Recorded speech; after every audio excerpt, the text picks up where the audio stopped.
আমার মতো তোমাদেরও কি গরমে নাজেহাল অবস্থা? তাহলে চলো এই ড্রিঙ্কটা বানিয়ে নিই। ডিটক্স ওয়াটার, ঠিক ধরেছ। আমি তো প্রচণ্ড নাজেহাল হয়ে গেছি গরমে, শ্যুট ডাবিং সমস্ত কিছু করতে করতে। তাই প্রতিদিনের জন্য এই ডিটক্স ওয়াটারটা আমার মাস্ট। আমি রোজ আমার ব্যাগে ক্যারি করি এটা। তো দেখলে প্রথমেই জল নিয়ে নিলাম, তারপরে শসার টুকরো কেটে আমি সেই জলে মিশিয়ে দিলাম। আমি 4 টুকরো মানে আধা শসা নিয়েছিলাম, আধারও আধা, হাফেরও হাফ শসা নিয়েছিলাম। তারপরে হাফ পাতিলেবু, সেটাকেও আমি ধুয়ে ভালো করে তার বীজগুলো আলাদা করে তারপরে সেটাকে গোল গোল করে কেটে সেটাও আমি এই জলে মিশিয়ে দিয়েছিলাম। দেখতেই পাচ্ছ শসার টুকরো আর লেবুর টুকরোগুলো কিন্তু দেখা যাচ্ছে।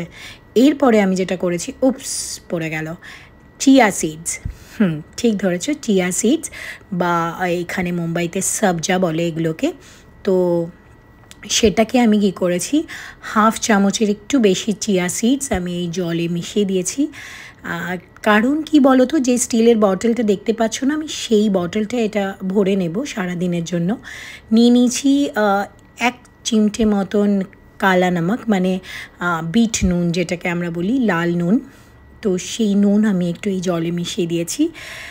আর যেটা করেছি সেটা হচ্ছে, দেখতেই পাচ্ছ সবজা, শসা, লেবু এগুলোকে দেখা যাচ্ছে। আমার রান্নাঘরের পাশে তুলসী গাছ এবং পুদিনা পাতা আমি নিজের বাড়িতেই রাখি।